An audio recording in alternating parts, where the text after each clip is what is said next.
Je suis Melchizedek. J'ai échappé au déluge qui a détruit les Atlantes. Les anges nous ont révélé comment être sauvés. Aujourd'hui, je vais vous faire la lecture d'un texte qui sera remis aux descendants de Cham, le fils de Noé. Ce texte décrit certains événements qui ont amené à l'existence le royaume des Atlantes. Ce texte fait partie de la bibliothèque sacrée de l'or d'Adan, et ce seront des hommes noirs de peau qui en seront les gardiens. Ouvrez vos oreilles, je vais commencer la lecture.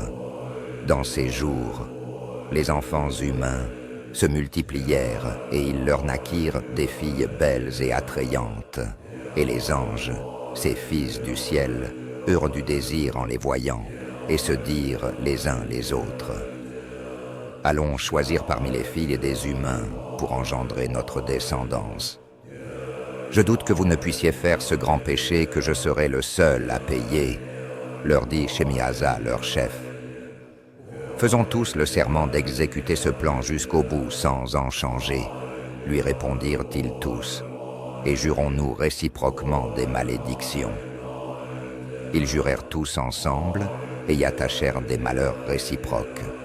Ils étaient un temps tous 200 qui descendirent sur le sommet du mont Hermon au jour de Jared. Ils nommèrent le mont Hermon parce qu'ils avaient juré là. Et voici les noms de leurs chefs. 1. Shemihaza, leur chef. 2. Arka. 3. Tamiel. 4. Kokabiel. 6. Ramael. 7. Daniel 8. Zakel. 9.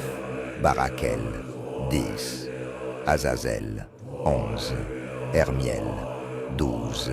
Matraël. 13. Ananiel. 14. Satoel 15. Shamshiel. Zéses. Sahariel. 17. Toumiel 18. Turiel 19. Ormiel. Ils se prirent des femmes, chacun s'en choisit une, et ils commencèrent à aller vers elles et se mêlèrent à elles et leur apprirent les charmes et les enchantements, les familiarisant avec la coupe des racines et des bois. Elles tombèrent enceintes et engendrèrent des géants d'une hauteur de 3000, qui consommèrent toutes les provisions des hommes, jusqu'à ce que les humains ne puissent plus les sustenter. Les géants se tournèrent contre les humains et complotèrent pour les tuer et les consumer. Ils commencèrent à pécher contre tous, contre les oiseaux, les bêtes, les reptiles et les poissons, à dévorer chair après chair et boire du sang. Et la terre se plaignit des injustes. Azazel apprit aux humains à faire des épées, couteaux, boucliers et cottes de mailles, et il leur fit savoir l'art de travailler les métaux, les bracelets et parures, l'usage d'antimoine pour embellir les sourcils, les pierres précieuses et toutes les textures de couleurs, et que le monde fut changé. Il s'éleva une très grande incroyance, car ils péchèrent par de nombreuses fornications, et toutes leurs voies devinrent corrompues.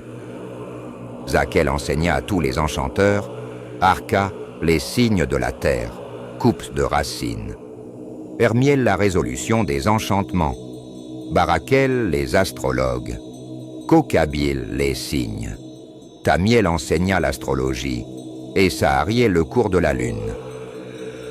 Et quand les hommes périrent, ils crièrent et leur voix monta jusqu'au ciel. Et Yeva, la mère, père des esprits, dit au dominant angélique Raphaël: attache pied des mains d'Azazel et mets-le dans le noir. Fais une ouverture au désert de Doudel et mets-le dedans. Mets sur lui des pierres rugueuses et acérées et couvre-le de noir et qu'il y reste pour toujours. Couvre sa face pour qu'il ne voie pas la lumière et au grand jour du jugement, il sera jeté au feu.